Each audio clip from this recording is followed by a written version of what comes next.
You know, I've never actually filmed myself throwing. I wonder what I look like.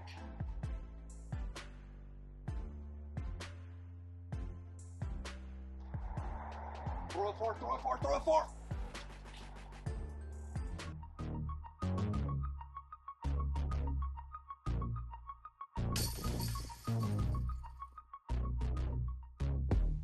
Howdy YouTube fam, we are back with another installment of the I Wish I Knew series, and I am so excited to introduce you to today's guest. Some of you who are new to disc golf may not be familiar with our guest this week, and that's okay because you're going to know his name real soon. Joel Freeman is a member of Team Innova, and let me tell you guys, he is so incredibly nice and a fantastic teacher. My friend Jesse, who you might know as Trash Panda, recently did a video collaboration with him, and so there's a video on Jesse's channel and a video on Joel's channel. You should definitely go check out both of those videos, even if you pause this one right now. Joel's tip is something I know so many beginners struggle with, so I'm gonna get out of the way and let Joel take over. Hey everybody, Joel Freeman here. Robbie recently asked me this question about something I wish I would have known as a beginner. I've got a two-part answer. One, I wish I would have known I was rounding. I've had problems with rounding ever since I started almost 10 years ago. I went out on tour and I would mostly play pretty well in the woods, mostly because of my forehand. But whenever I had to throw a backhand, I wasn't real confident hitting gaps. I was always just confused why I wasn't very good at hitting gaps backhand. Turns out it was rounding all along. Now here's the sad part. I would love to be able to say I wish someone told me. The truth is, someone did tell me. I just still didn't get it. Even after watching myself play on YouTube on all the different professional disc golf production companies, I still didn't see it, let alone understand it. Which leads me right into the second part of my answer. I wish I would have known how helpful it would be to video myself. The thing about videoing yourself is you get to pick whatever angle you're shooting from. So you really get to get into all the details and facets of your form and see every little thing that's going on. For me, I didn't understand the rounding thing until I filmed myself from a very specific angle, which then allowed me to see what was actually happening.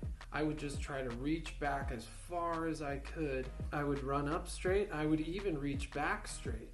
The thing is, my forward pulling motion was not straight. So even though I couldn't point to any specific issues during the actual run-up part, once I began to move that disc forward, everything happened so fast and I didn't realize that I was curling around my body.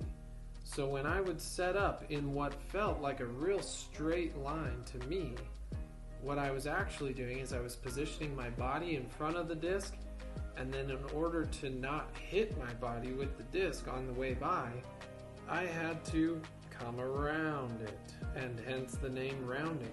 Now, this isn't just some long forgotten issue for me. This is what I've been working on during all of 2021 so far. The key for me has been to shift my mindset from reaching back to reaching out. So I've been doing my best to keep that disc in a nice straight line, but keep my body out of the way. Do more of a reach out than a reach back. Then your body's not there for your disc to hit on the way by as it comes forward towards your target. So that's what I wish I would have known all those years ago. I wish I would have known I was rounding, and I wish I would have known to film myself to find out if I was rounding. I hope these two tips help you guys out a ton. I hope you're able to pure those small gaps in the woods, and I hope you're able to either find a rock to lean your phone up against or a buddy to film you at whatever angle is going to help you figure out what's going on with your form and why you're making the mistakes that you're making.